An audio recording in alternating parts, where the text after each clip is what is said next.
Hello, this is Tony Heller from RealClimateScience.com. In 1841, Charles Mackay wrote Extraordinary Popular Delusions in the Madness of Crowds. He said that men go mad in herds and they only regain their senses slowly and one by one.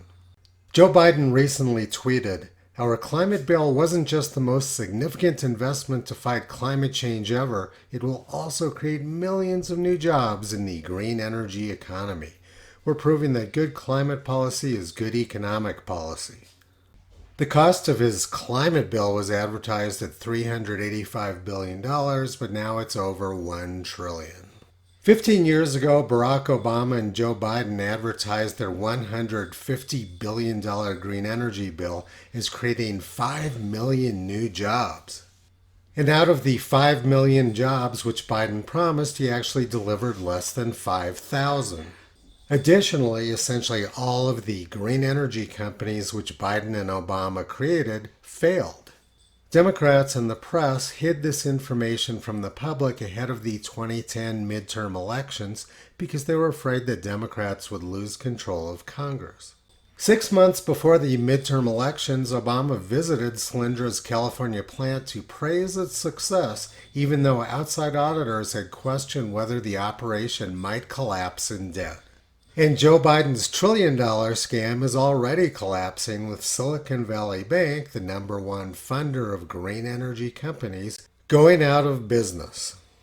Biden is pulling exactly the same green energy climate scam as he did 15 years ago, only this time it's 6 times as expensive. Joe Biden also said that he started this whole thing on climate change with his 1987 climate change bill. During the 2020 election campaign, Biden said that his 87 bill was game-changing legislation. And since the 1987 bill and dozens of climate agreements made by the United Nations, the growth of carbon dioxide in the atmosphere has continued to rise unhindered and at an accelerating rate. These politicians are doing absolutely nothing to reduce the amounts of carbon dioxide in the atmosphere. Additionally, it makes no difference which party is in the White House. The growth of carbon dioxide is completely unaffected by political affiliation. Michael Mann, the world's number one climate fraudster at the University of Pennsylvania, says that survival of the planet and survival of the climate depends on having Democrats in the White House. Michael Mann has reportedly become very wealthy pushing the global warming scam.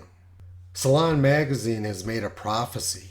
They said, "This is what the world will look like in 100 years if we do nothing to stop climate change." They say, aside from its meteorological effects, climate change is also wreaking havoc on our minds. Younger generations are bitterly denouncing their elders in climate protests, and mental illnesses are spreading as people feel powerless to avert catastrophe.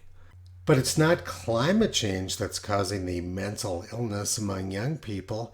It's the brainwashing and propaganda which they're being constantly exposed to by people like Salon magazine. Carl Sagan said, "Extraordinary claims require extraordinary evidence, and these people have no evidence at all." Salon magazine said that Lower Manhattan would be underwater by the year 2018, but I'm pretty certain that didn't happen. Alexandria Cortez, Joe Biden, and the Washington Post say that the world is going to end in less than 10 years due to global warming. And in 1989, the United Nations said we only had until the year 2000 to save the planet from global warming. But now they've pushed their scam out 120 years past their original deadline. We don't have to guess what the planet would be like at higher levels of carbon dioxide in the atmosphere because we have hundreds of millions of years of Earth's history. The greatest expansion of life on Earth occurred 540 million years ago when carbon dioxide levels in the atmosphere were 15 times higher than they are now. Life thrives at high levels of carbon dioxide. And over the past few decades, as carbon dioxide levels have increased, NASA says that carbon dioxide fertilization has been making Earth greener.